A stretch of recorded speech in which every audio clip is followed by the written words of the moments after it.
Baik teman-teman, pada video kali ini kami akan memberikan rangkuman ataupun kesimpulan hasil rapat yang dilaksanakan oleh Menpan RB melalui kanal YouTube-nya terkait pengadaan CASN tahun 2021, terutama untuk seleksi P3K guru.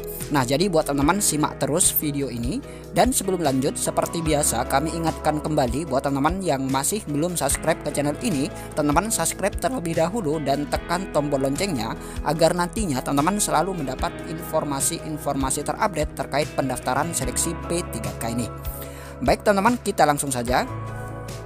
Nah, ini dia teman-teman beberapa kesimpulan hasil rapat yang dilaksanakan oleh Kemenpan RB terkait pengadaan seleksi P3K guru tahun 2021. Kita lihat yang pertama, nilai passing grade tahap 1 dapat digunakan pada tes tahap 2 dan tahap 3 asalkan jabatan dan bentuk satuan pendidikannya sama. Nah, jadi buat teman-teman yang memenuhi nilai ambang batas namun gagal lolos seleksi P3K karena kalah saing, maka passing grade yang sudah didapat tersebut ini bisa digunakan di tahap 2 dan di tahap 3 teman-teman. Jadi nanti akan dipilih mana passing grade yang terbaik, dialah yang akan digunakan.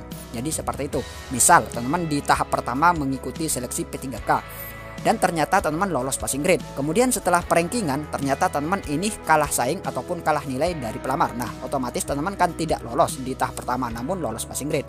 Nah, passing grade tersebut nanti bisa digunakan di tahap kedua teman-teman. Nanti teman-teman bisa memilih kembali mengikuti ujian seleksi P3K tahap kedua dan hasilnya nanti akan dipilih mana passing grade yang terbaik. Jadi seperti itu. Jadi dipilih nilai passing grade yang terbaik.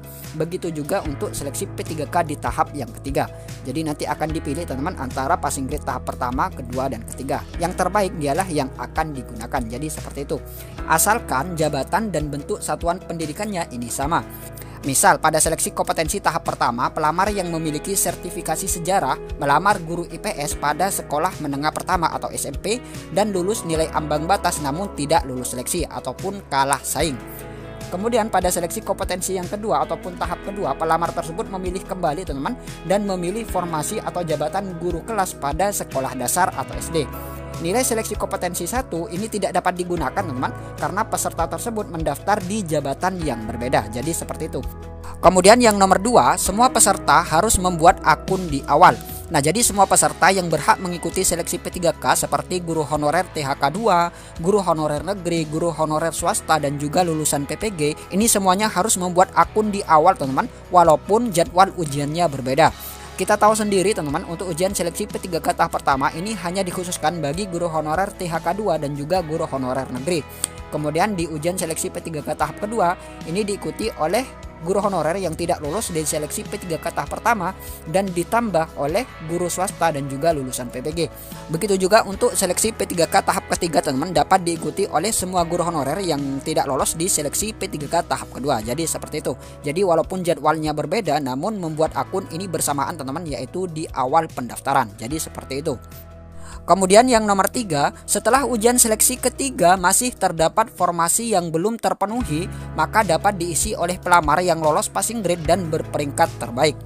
Nah, jadi buat teman-teman yang tidak lolos di seleksi P3K tahap pertama, kedua, dan ketiga namun lolos passing grade, ini masih memiliki kesempatan untuk lolos melalui optimalisasi pengisian formasi kosong ini teman-teman, yang mana nanti pelamar yang tidak lolos ini nanti akan di-ranking kembali dan yang memenuhi nilai ambang batas dan juga yang berperingkat terbaik dialah yang berhak mengisi formasi kosong tersebut dan ditempatkan sesuai dengan jabatan, bentuk satuan pendidikan, dan instansi yang dilamar. Jadi seperti itu untuk ketentuan dari optimalisasi pengisian formasi kosong ini. Kemudian yang nomor 4, jika pelamar memiliki nilai akhir yang sama, penentuan kelulusan akhir secara berurutan didasarkan pada yang A, nilai kompetensi teknis yang paling tinggi. Nah, jadi jika memiliki skor akhir yang sama, ini yang pertama ini ditentukan oleh nilai kompetensi teknisnya teman-teman. Nilai kompetensi teknis yang paling tinggi dialah yang berhak lolos. Jadi seperti itu. Kemudian yang B, jika nilai sebagaimana dimaksud dalam huruf A masih sama, penentuan kelulusan akhir didasarkan pada nilai kumulatif kompetensi manajerial dan sosiokultural yang paling tinggi. Nah, jadi jika nilai kompetensi teknisnya ini juga masih sama, maka dilanjutkan dengan nilai kumulatif kompetensi manajerial dan sosiokultural yang paling tinggi. Kemudian yang C, jika nilai sebagaimana dimaksud dalam huruf B masih sama, penentuan kelulusan akhir didasarkan pada nilai wawancara yang paling tinggi. Nah, jadi jika masih sama juga maka akan ditentukan dengan nilai wawancara yang paling tinggi. Kemudian yang D, jika nilai sebagaimana dimaksud dalam huruf C masih sama, penentuan kelulusan akhir didasarkan pada usia yang paling tinggi. Nah, jadi jika ketiga poin tersebut ini masih sama, maka yang terakhir ini didasarkan pada usia yang paling tinggi, dialah yang berhak lolos. Jadi seperti itu.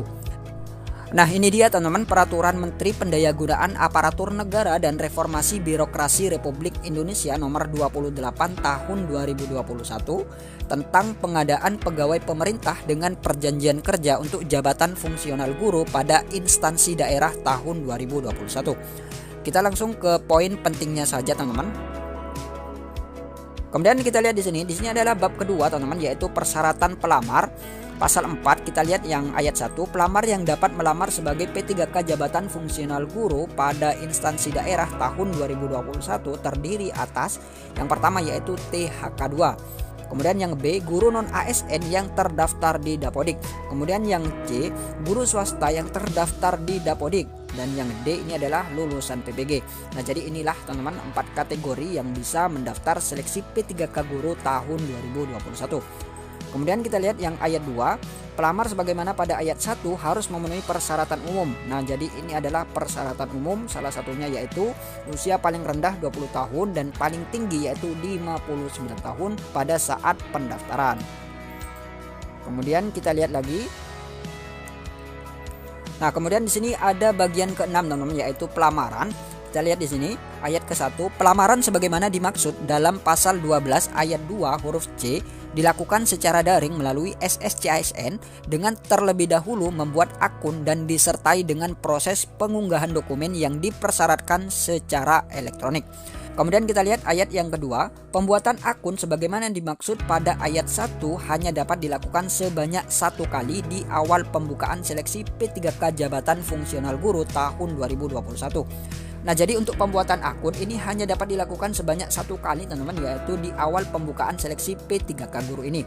Jadi walaupun tesnya 3 kali, tapi pembuatan akun ini hanya 1 kali teman-teman, yaitu di awal pada saat pembukaan seleksi P3K guru ini.